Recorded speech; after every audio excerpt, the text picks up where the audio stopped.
Sparkle Killer Boys. Niri kuchwai chukwi sakana chukwi kuchukwe chabuda monaki takasona futi niri mobatani anishandiswe na satani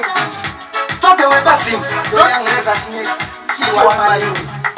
Bostate Spinal King Topsy Mandiribe kurema Bamwe boremerwa Andisibe kunyenga ndiribe kunyengererwa Kondirisele ndozo ndakaberekerwa Kuchukwe Anti taganyanya Inzo kuma baby bana mama bana gogo bana kule bot iti Shua taganyanya Chinzo kuma baby bana mama bana gogo bana kule bot iti Mukusasa tipita jo imindaki iti Zaka mbobaku zino ngozi ani iti Anti taganyanya Inzo kuma baby bana mama bana gogo bana kule bot iti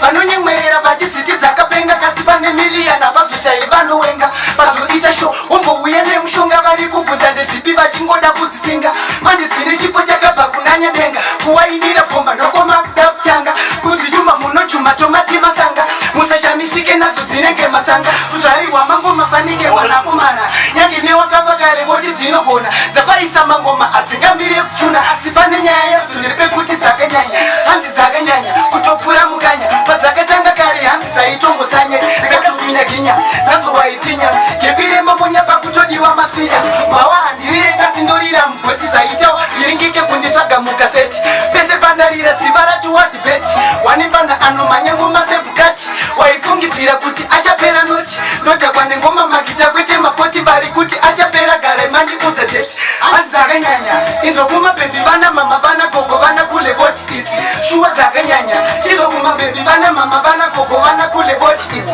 mukusasa dzipi dzacho iminati idzi dzakangobva kudziringonzi ani idzi chabuda monaki chakazoma vatimeminobatani. Yeah, this is Sparkle Killer Boys listening to the bad youth from